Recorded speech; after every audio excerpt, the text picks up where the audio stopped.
नमस्कार, स्वागत है आप सभी का अपने पसंदीदा शो न्यूज पंच में। न्यूज पंच के जरिए हम आप तक पहुंचाएंगे वो खबरें जिन पर है आप सभी की नजर। न्यूज पंच में सिर्फ खबर नहीं बल्कि होगी खबर की पूरी पड़ताल। तथ्यों और आंकड़ों के जरिए आपको समझाएंगे खबर का हर एक पहलू। तो न्यूज पंच के जरिए जिन खबरों पर रहने वाली है हमारी नजर, सबसे पहले करते हैं उन खबरों का रुख। सबसे पहले बात होगी वेनेजुएला को चुकानी होगी पाई पाई, तेल से होगी पूरी भरपाई। कैसे होगी यह भरपाई, आपको बताएंगे कि ट्रंप का अगला प्लान क्या है। और अगली खबर आपको बताएंगे खामेनेई से जुड़ी हुई, क्योंकि नहीं झुकने वाले हैं खामेनेई। क्यों नहीं झुकेंगे ये भी आपको बताएंगे, आखिर क्या वजह है। और इसके अलावा अगली खबर आपको लिए चलेंगे पश्चिम बंगाल और आपको बताएंगे कि किस तरह से ममता सरकार की एक बार फिर हुई है फजीहत। तो आइए करते हैं शुरुआत। सबसे पहले आपको बताते हैं कि यूएस अब वेनेजुएला के तेल, ऊर्जा और सुरक्षा पर फोकस करने वाला है। वेनेजुएला के तेल ढांचे का अब पुनर्निर्माण भी होगा और खजाने से भरपाई भी की जाएगी। इसके लिए ट्रंप टीम पूरी तरह से तैयार है। अब आपको बताते हैं कि इस टीम में कौन कौन होगा। जी हां, वेनेजुएला से तेल निकालेगा यूएस। और इसके साथ साथ आपको ये भी बता दें कि न्यूयॉर्क के डिटेंशन सेंटर में मादुरो हैं। मादुरो और उनकी पत्नी पर संघीय आरोप लगे हैं। इसके अलावा वेनेजुएला को चलाने के लिए अब पूरी तरह से टीम को तैयार कर लिया गया है। वेनेजुएला के खजाने पर भरपाई किस तरह से की जाएगी, वेनेजुएला से तेल निकाला जाएगा और ये तेल निकालने का काम करेगा अमेरिका। तेल को बेचकर भरपाई की जाएगी। ग्राफिक के जरिए भी आप समझिए कि वेनेजुएला के खजाने से किस तरह से यूएस अब कदम बढ़ाएगा और भरपाई करेगा। वेनेजुएला जाएगी यूएस की टीम, वेनेजुएला के तेल ढांचे का पुनर्निर्माण भी किया जाएगा। जी हाँ, वेनेजुएला पर जिस तरह से जितना भी खर्च हुआ है वो पूरा खर्च अब अमेरिका के द्वारा वसूला जाएगा। वेनेजुएला से तेल निकालने का काम अब अमेरिका करेगा और इस तेल को बेचकर पूरी पाई पाई की भरपाई की जाएगी। वेनेजुएला जाएगी यूएस की तेल कंपनियां और यहाँ का जो बुनियादी ढांचा है उसका पुनर्निर्माण करने का काम भी किया जाएगा।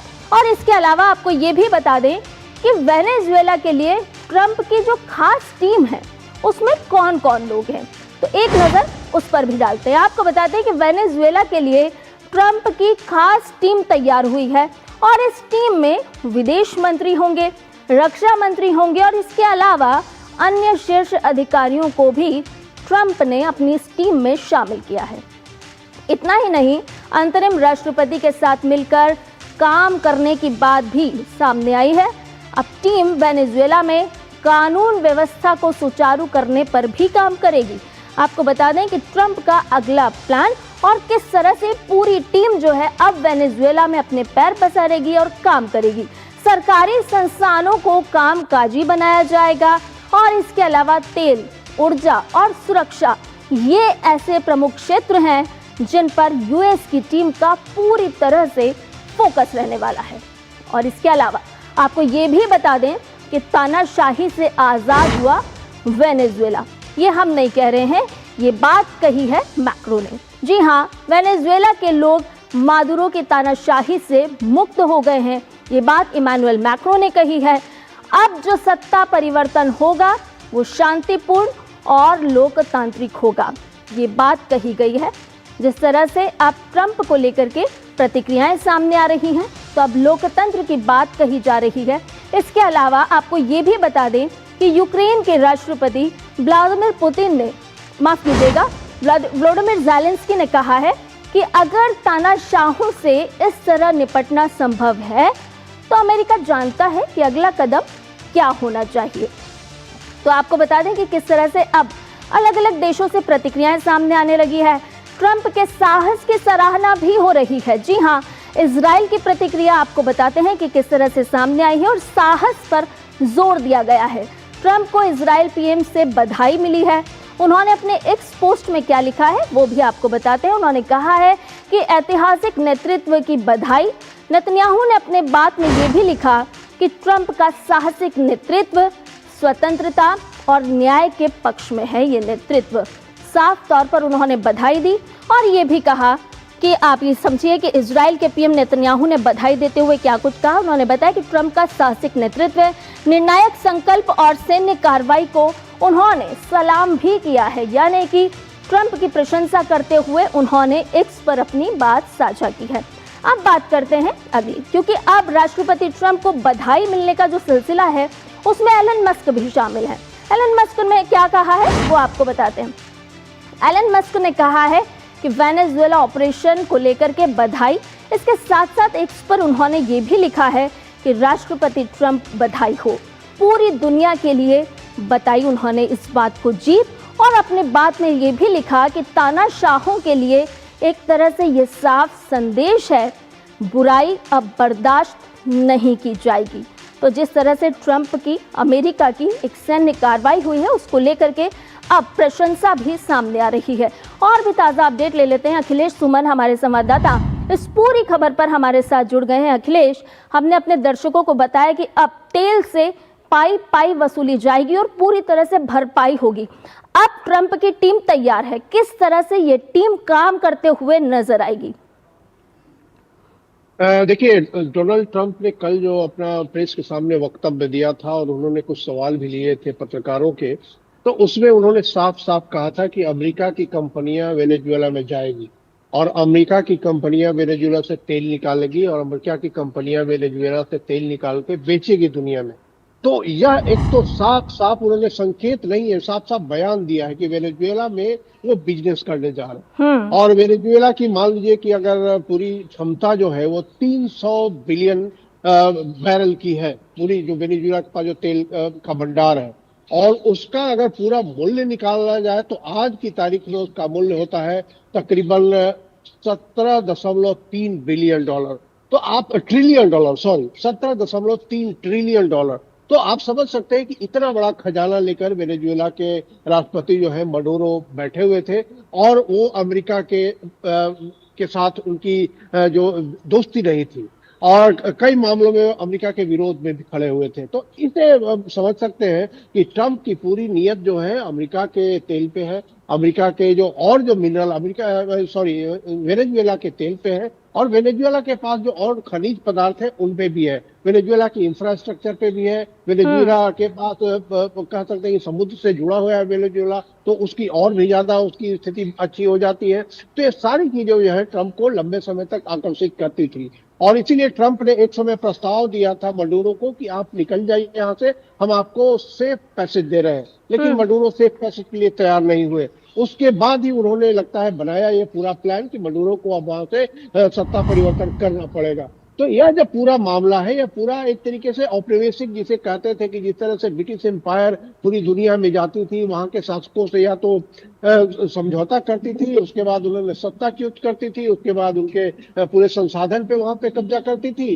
तो इसी तरह का लगता है कि एक नई शैली अमेरिका में डोनाल्ड ट्रंप ने इजाद की है। उसके पहले हालांकि जॉर्ज बुश ने भी यहाँ पे इराक में किया था। आपको याद होगा कि सद्दाम हुसैन को जब उन्होंने हटाया था वहां से, सद्दाम हुसैन बाकी चीजें हो, प्रतिक्रियाएं भी हम देख रहे हैं कि अलग अलग देशों से सामने आ रही है, जहाँ कहा जा रहा है कि अब लोकतंत्र की जीत होगी यहाँ पर। तो इसको किस तरह से आप देख रहे हैं?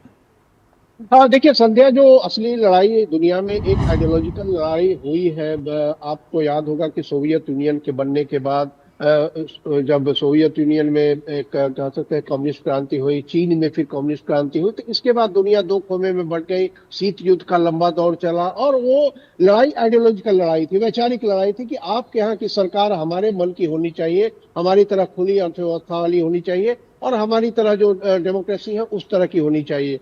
कुछ देशों में इस तरह का नहीं रहा, वेनेजुएला भी उसमें एक था, वहां बोलिवारियन क्रांति हुई जो कि कह सकते कि लैटिन अमेरिकन देशों के लिए वो कम्युनिस्ट क्रांति थी। तो उसे किसी पश्चिमी देश ने नहीं पसंद किया, अमेरिका ने भी उसे नहीं पसंद किया। तो इसके कारण एक लंबी वैचारिक उनके साथ चलती रही। लेकिन अमेरिका और चीन, चीन में भी कम्युनिस्ट क्रांति हुई, लेकिन अमेरिका और चीन के बीच में व्यापारिक संबंध काफी बने, लेकिन वेनेजुएला के साथ वो व्यापारिक संबंध नहीं बने। वेनेजुएला लगातार अपने हिसाब से अपनी अर्थव्यवस्था को संचालित करना चाह रहा था, अपने देश को चलाना चाह रहा था, जिसे अमेरिका ने और पश्चिमी देशों ने पसंद नहीं किया, और इसके कारण वेनेजुएला की अर्थव्यवस्था को भी कई क्षति पहुंची। तो यह बिल्कुल यह है कि टॉलरेंस का मामला है कि अंतर्राष्ट्रीय राजनीति में विभिन्न देश बनाना चाहिए। उन देश के आंतरिक मामलों में हस्तक्षेप करके, उन देश की आंतरिक स्थिति में हस्तक्षेप करके आप वहां सत्ताच्युत करके जो बनाते हैं, तो वो निश्चित तौर पे एक तरह से पुराना जो कहते थे कि साम्राज्यवाद की पुनर्वापसी हुई है, तो साम्राज्यवाद की पुनर्वापसी होती है, उसमें एक कॉलोनियलिज्म की बूझ झलकती है कि हमारी बात और हमारी अर्थव्यवस्था वो सब जो आपको पसंद हो उसी के हिसाब से आपको करना होगा, नहीं तो आप के खिलाफ हम कार्रवाई करेंगे। और इसी बात को लेकर मुझे लगता है कि डोनाल्ड ट्रंप ने लगातार जो दबाव बना रहे थे मडूरो पे, और मडूरो जब तैयार नहीं उनके दबाव मानने के लिए, हालांकि बाद में 2 दिन पहले, परसों की बात मैं बता रहा हूँ कि इस कार्रवाई के पहले मडूरो ने एक प्रस्ताव भेजा था अमेरिका के सामने कि हम बात करने को तैयार है, निगोशिएशन के लिए तैयार है, लेकिन तब तक लगता है कि अमेरिका की तैयारियां पूरी हो चुकी थी उनको और लगता है कि मादुरो ने जब प्रस्ताव की बात करी तो शायद बहुत देर हो चुकी थी। बहुत बहुत शुक्रिया अखिलेश तमाम जानकारी हमसे साझा करने के लिए। और इसके साथ ही आपको बता दें कि ईरान में खराब आर्थिक हालात के खिलाफ शुरू हुए प्रदर्शन अब ग्रामीण इलाकों तक फैल गए हैं, और इसी बीच खामेनेई ने भी साफ कर दिया है अपनी तरफ से कि वो दंगाइयों को किसी भी सूरत में नहीं बख्शेंगे। क्यों कहा है उन्होंने ऐसा, आपको बताते हैं। दरअसल ईरान में प्रदर्शन नहीं थम रहा है, प्रदर्शनकारी खुलेआम सड़कों पर निकले हुए हैं, विरोध कर रहे हैं, और दंगाइयों को इसी वजह से नहीं बख्शने की बात खामेनेई ने कही है। अब आपको ये भी बताते हैं कि आखिर क्यों नहीं झुकेंगे खामेनेई, उन्होंने ये बात क्यों कही है। दरअसल ईरान सुप्रीमो खामेनेई का झुकने से इनकार है। ईरान दुश्मन के सामने वो नहीं झुकेंगे, उन्होंने साफ स्पष्ट तौर पर कह दिया है। ईरान में जारी सरकार विरोधी प्रदर्शन हो रहे हैं और इसी वजह से ये बात कही गई है। तो नहीं झुकेंगे खामेनेई। राजधानी तेहरान समेत कई शहरों में लगातार हंगामा हो रहा है, और सिर्फ शहरों में नहीं बल्कि अब ये हंगामे और प्रदर्शन की जो आग है वो गांव तक भी पहुंच चुकी है। कमजोर पड़ रही है अर्थव्यवस्था, महंगाई से परेशान है लोग, और इसी वजह से प्रदर्शनकारी सड़कों पर हैं। लेकिन ऐसे में खामेनेई ने भी स्पष्ट कर दिया है कि जो लोग दंगा फैलाने का काम कर रहे हैं उन्हें किसी भी सूरत में बख्शा नहीं जाएगा। ईरान में जारी है सरकार विरोधी प्रदर्शन, और इसी बीच खामेनेई ने अपनी बात भी स्पष्ट कर दी है। दंगाइयों की खैर नहीं, उन्होंने कहा। ईरान के सर्वोच्च नेता खामेनेई की कड़ी चेतावनी है, और उन्होंने साफ तौर पर कहा है कि दंगाइयों को उनकी जगह दिखानी जरूरी है। यानी कि जिस तरह से दंगे हो रहे हैं, प्रदर्शन हो रहे हैं, धरने किए जा रहे हैं, तो ऐसे में जरूरी है कि उन्हें आईना दिखाया जाए। ये बात खामेनेई कह रहे हैं।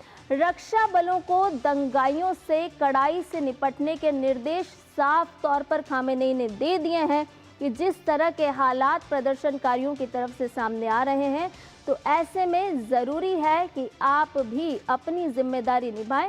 यानी कि एक तरह से फ्री हैंड दे दिया है खामेनेई ने।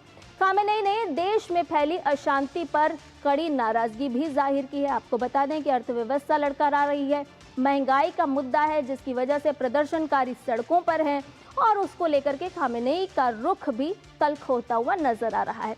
प्रदर्शनकारियों से जरूर बातचीत करने की बात खामेनेई ने कही है, लेकिन इसके साथ साथ गौर करने वाली बात है कि उन्होंने ये भी कहा है कि दंगाइयों से बातचीत करना बेकार है।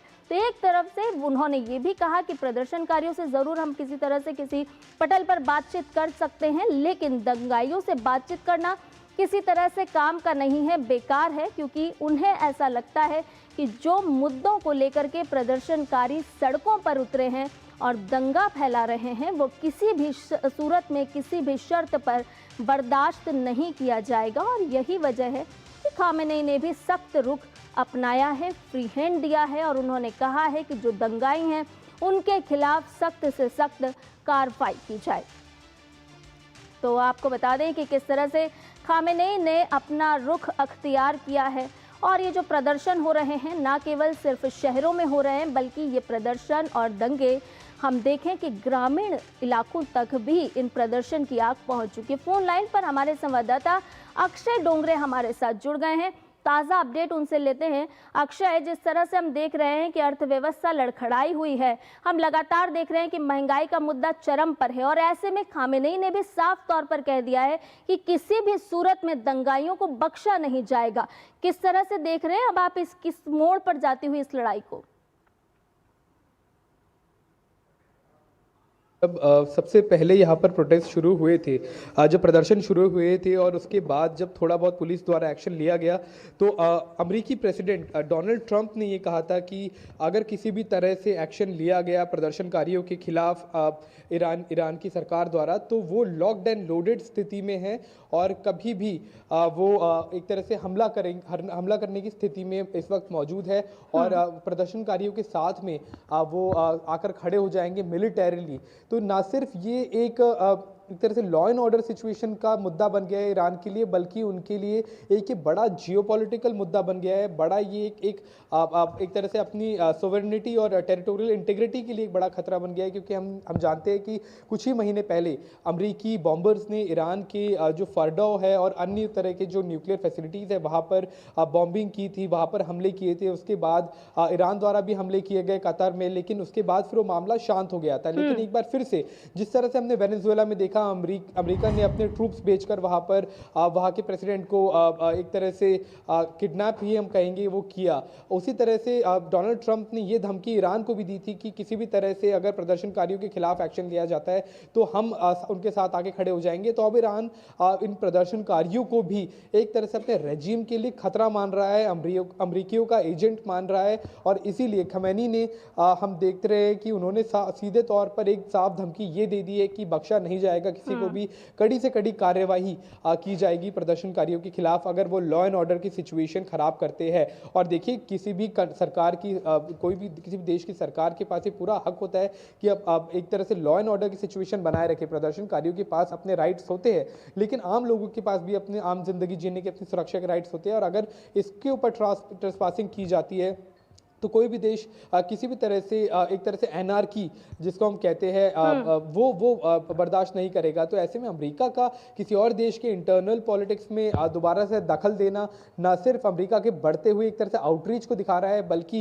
एक तरह से दबंगई जो अमेरिका की तरफ से हो रही है दूसरे देशों में, उसको लेकर ईरान काफ़ी ज़्यादा नाराज़ है और सख्त एक्शन लेने की इस वक्त मूड में वो आ चुका है। जी, बहुत शुक्रिया अक्षय, तमाम अपडेट हमसे साझा करने के लिए। तो एक तरफ से ये देखा जाए कि ये जो महंगाई का मुद्दा था, कहीं ना कहीं अब इसमें राजनीतिकरण भी हो रहा है। बहुत बहुत शुक्रिया तमाम जानकारी हमसे साझा करने के लिए। और इसके अलावा अब रुख करते हैं अगली खबर का। सोचिए, सरप्राइज अगर हम औरों को देते हों, लेकिन अगर वो सरप्राइज का जो एक्सरसाइज है अगर आपको ही हैरानी में डाल दे, अगर इस सरप्राइज के बदले में आपको ही किसी तरह की हैरानी का सामना करना पड़ जाए, तो फिर ये स्थिति कितनी असहज हो जाती होगी। खैर, हम बात इसलिए कर रहे हैं ये क्योंकि पश्चिम बंगाल में अभिषेक बनर्जी आवाज जीत बे बांग्ला के नारे के साथ अलग अलग जिलों में पहुंचे तो थे, लेकिन जनता ने बदले में उनको आईना दिखा दिया। ये आईना क्यों दिखाया, आपको बताते हैं। दरअसल बंगाल में ममता सरकार की फजीहत हो रही है। क्यों हो रही है? क्योंकि अभिषेक बनर्जी पहुंचे थे जनता के बीच, लेकिन जनता ने किस तरह से आईना दिखाया वो भी जानिए। सरेआम विकास की पोल खोल दी है आम जनता ने। सरेआम पोल खोलने के साथ साथ बंगाल में विकास के दावों की हवा भी निकाल दी। मामले अलीपुरद्वार में स्वास्थ्य व्यवस्था से जुड़ा हुआ है, जहां पर आपको बता दें कि स्वास्थ्य व्यवस्था की पोल किस तरह से आम जनता ने ही अभिषेक बनर्जी के सामने खोल दी। और इतना ही नहीं, सवालों की झड़ी भी लगा दी। तमाम सवाल आम जनता ने अभिषेक बनर्जी से उल्टे कर दिए। वो जनता के बीच पहुंचे थे सरप्राइज लेकर, लेकिन बदले में चौंकाने वाला खुलासा जनता ने कर दिया। सरप्राइज देने के चक्कर में खुद ही घिर गए टीएमसी नेता। इस जनसंपर्क के दौरान तमाम सवाल सामने आए और इन सवालों में घिरते हुए नजर आए अभिषेक बनर्जी, टीएमसी के नेता। क्यों? क्योंकि लोगों ने चरमराई हुई स्वास्थ्य सेवाओं को लेकर ही तीखे तीखे सवाल कर लिए। अभिषेक बनर्जी को इन तमाम सवालों का जवाब देना भारी पड़ गया। जी हाँ, जनता का दरबार तो ऐसा ही होता है। जब आप जनता के दरबार में पहुंचेंगे और सोचेंगे कि आप जनता को बरगलाएं, तो वो संभव नहीं होता।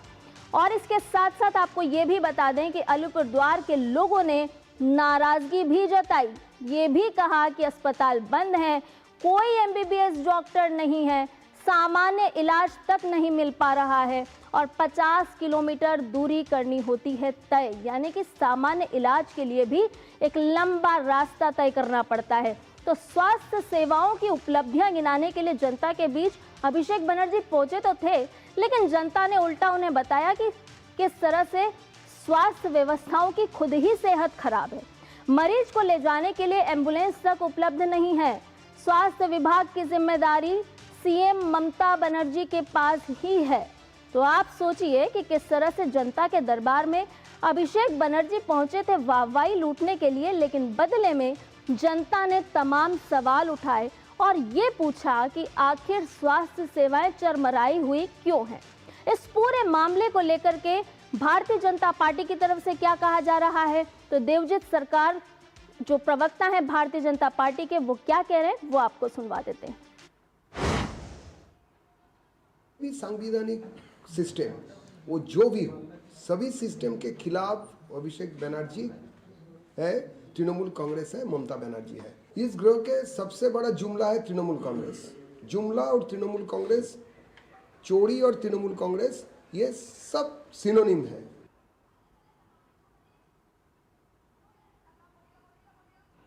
तो बताइए कि जुमलों की सरकार भारतीय जनता पार्टी ने बताई है और भारतीय जनता पार्टी ने कहा है कि जुमलों की सरकार है टीएमसी और किस तरह से जनता को बरगलाने का काम टीएमसी कर रही है। साफ तौर पर भारतीय जनता पार्टी के प्रवक्ता हमलावर होते हुए नजर आए। तो किस तरह से पश्चिम बंगाल की स्थिति है वो दर्शा रही है कि आखिर जनता को किस तरह से बरगलाने का काम किया जा रहा है। और ताज़ा अपडेट ले लेते हैं, सौरभ दत्ता कोलकाता से हमारे संवाददाता हमारे साथ जुड़ गए हैं। सौरभ, पहले तो यही बताइए कि करने गए थे स्वास्थ्य की बात, लेकिन खुद ही हो गई सेहत खराब। जी देखिए संध्या जी, बिल्कुल वही हुआ अलीपुरद्वार में। अभी जो विधानसभा वोट आ रही है उसको लेके सामने रखकर उन्होंने जिलावारी कैंपेन शुरू किया है अभिषेक बनर्जी ने। और कल रैंप, पहले तो वो रैंप पे हटे थे साउथ 24 परगना के बारुईपुर में, वहां पे रैंप का इंट्रोडक्शन हुआ था। और अब जाके यहाँ पे जो दिखा गया कि उन्होंने वहां पे पॉट रखा और पॉट रख के वहां पे पर्चियां थी और पर्चियां से वो एक एक को बुला रहे थे। तो एक पर्चियां उठी, उसमें पर्चियां उठाकर उनके जो कार्यकर्ता है वहां के, वो पर्चियां जिन्होंने दिया था उनको उठाया। तो उनका सवाल क्या था, उन्होंने सीधा कहा कि अलीपुरद्वार हम जहां पे रहते हैं वहां पे कोई स्वास्थ्य अस्पताल नहीं है, अस्पताल बंद है, एमबीबीएस डॉक्टर्स नहीं है, पैरासीटामोल से काम चलाना पड़ता है, साधारण बीमारी अगर हो तो भी उनको जाना पड़ता है अलीपुरद्वार 50 किलोमीटर दूर। लेकिन जो सवाल उठता है, मुख्यमंत्री ममता बनर्जी जो खुद स्वास्थ्य मंत्री है, वो तो कहती है कि उन्होंने 100% काम कर दिया। वो जब भी कोई पब्लिक रैली में या फिर एडमिनिस्ट्रेटिव मीट में आती हैं तो ये उनका रोज का दावा है जब भी वो आती है कि उन्होंने सारा काम कर दिया उन्होंने 14 साल में। और वो अभी जो इलेक्शन आ रहा है उसमें उन्होंने एक क्वाइनेज यूज कर रहे हैं कि उन्नो पाचाली, पांचाली मीन्स एक फोक सॉन्ग का एक फॉर्म। सो वो विकास का जो है, वो विकास का फोक सॉन्ग, वो उसको प्रचार के दायरे में लेके आए हैं। तो उसमें भी स्वास्थ्य व्यवस्था का उल्लेख है। उसमें कह रहे हैं कि स्वास्थ्य साथी कितना अच्छा स्कीम है, कैसे मल्टी सुपर स्पेशलिटी हॉस्पिटल हो गए हैं, हर जिले में कैसे कितने हॉस्पिटल्स हो रहे हैं। अगर आप दावा करते हैं तो ये सवाल क्यों उठ रहे हैं? और सवाल कहाँ उठ रहे हैं? सवाल उठ रहे हैं आपकी पॉलिटिकल पार्टीज की रैलियों में, जहां पे आपके लोग हैं, वो लोग सवाल लेके आ रहे हैं, उनमें से उठ रहे हैं। और जवाब में आपको क्या कहना पड़ रहा है? जवाब में आपको कहना पड़ रहा है कि हम जानकारी, अभिषेक बनर्जी ने इसमें कहा है, साफ साफ कहा है कि हमें पता है, हमने भी सुना है हमारे वर्कर्स से, हम इसको लेके सीएम से बात करेंगे। और साथ ही साथ उनका कहना है कि डॉक्टर्स की कमी है। अब यहाँ पे सवाल आता है कि आप कहते हैं डॉक्टर्स की कमी है, तो फिलहाल अभी स्टेट में और एक मुद्दा चल रहा है, आरजीकर मूवमेंट, आपको पता है। आरजीकर मूवमेंट में फेस था अनिकेत महातो। जी। ये डॉक्टर अनिकेत महातो अपने पीजीटी-शिप के बाद रैंक जो था एकदम मेरिट लिस्ट में अव्वल नंबर आए थे अपने विभाग में, एनेस्थेसिया के डॉक्टर है। उनको आज तक ये 1 साल करीब करीब हो गया, सुप्रीम कोर्ट तक उन्हें जाना पड़ा अपनी पोस्टिंग के लिए, लेकिन आज तक उनको अपना पोस्टिंग नहीं मिला। ये हाल है यहाँ के डॉक्टर्स का। अनिकेत महातो एक नहीं है, अनिकेत महातो यहाँ पे हजारों है जो सरकारी स्वास्थ्य व्यवस्था से उनका मन उठ गया है, तो वो कॉर्पोरेट सेक्टर में जा रहे हैं, वो प्राइवेट हॉस्पिटल्स में जा रहे हैं, या फिर स्टेट छोड़ के जा रहे हैं। डॉक्टर्स भी यहाँ पे पलायन कर रहे हैं, सिर्फ परिजाई श्रमिक नहीं, जो डॉक्टर्स है, जो टीचर्स है, सबको यहाँ से भागना पड़ रहा है। ये विकास का हाल है। तो उन्होंने जो अपने जो प्रचार के लिए जो माहौल तैयार हुआ था, उसमें उनको वो सरप्राइज देना चाहते थे, लेकिन वो खुद सरप्राइज्ड हो गए। संध्या जी, माहौल तो सौरभ ऐसा तैयार किया गया था कि पश्चिम बंगाल की जो तमाम जनता है वो उनके पक्ष में है, लेकिन इस पूरी खबर से एक बात ये भी साफ है कि जनता जब आईना दिखाती है तो स्थिति इसी तरह से असहज हो जाती है। जी बिल्कुल। आप अगर सबको नाकारेंगे, सबको आप अस्वीकार करेंगे कि ये नहीं है, हम सब कर दिए हैं, तो यही होगा। आपको जनता आईना दिखाएगी, निश्चित तौर पर जनता आईना दिखाएगी और जनता ही सामने आएगी, क्योंकि सर्वे सर्वा आखिर में जनता ही होती है। बहुत बहुत शुक्रिया सौरभ, तमाम अपडेट हमसे साझा करने के लिए। और इसके साथ ही न्यूज़ पंच में आज के लिए बस इतना ही। मुझे दीजिए इजाजत, नमस्कार।